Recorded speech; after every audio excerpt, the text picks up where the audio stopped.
What's the likelihood that coffee is going to cause a heating issue on your card unless you're dumping it on it? That's what we're going to explore today, because that's a problem I had with my 9070 XT.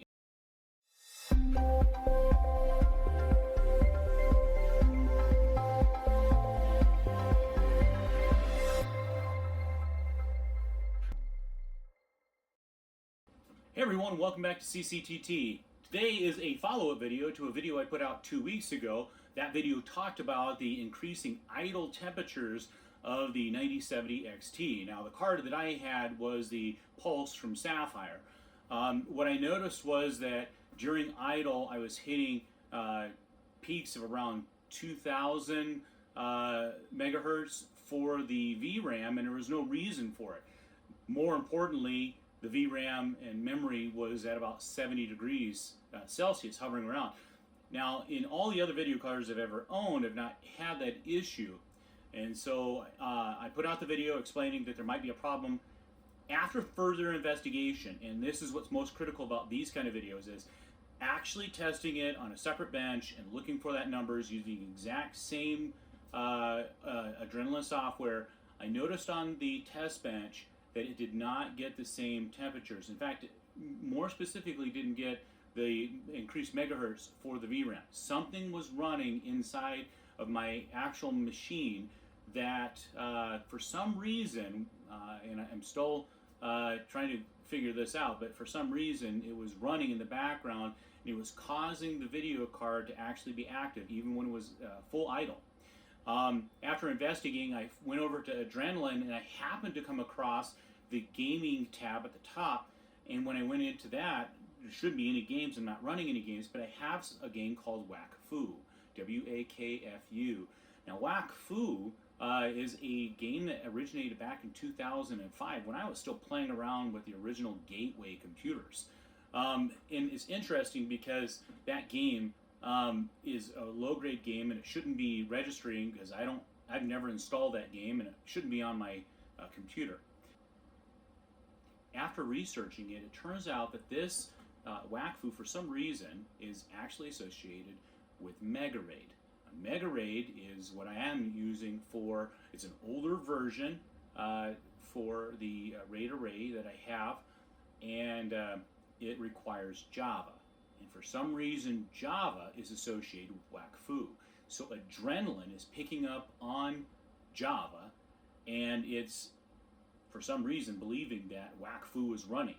In the background, it is utilizing the GPU to run the RAID.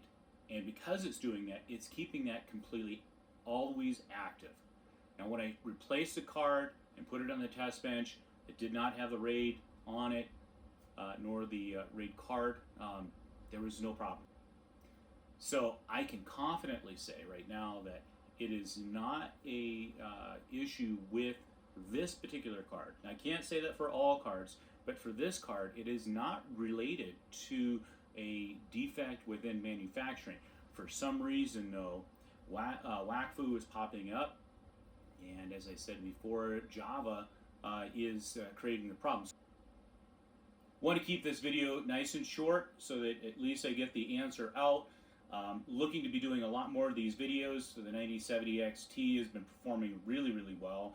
I'm going to remove the RAID card that I have. I'm going to, I've already transferred all of the data off to a 12 terabyte hard drive, and I'm going to reorganize that. I've got a different RAID card that we're going to use, which uses an updated driver, and it's not using MegaRaid as a software.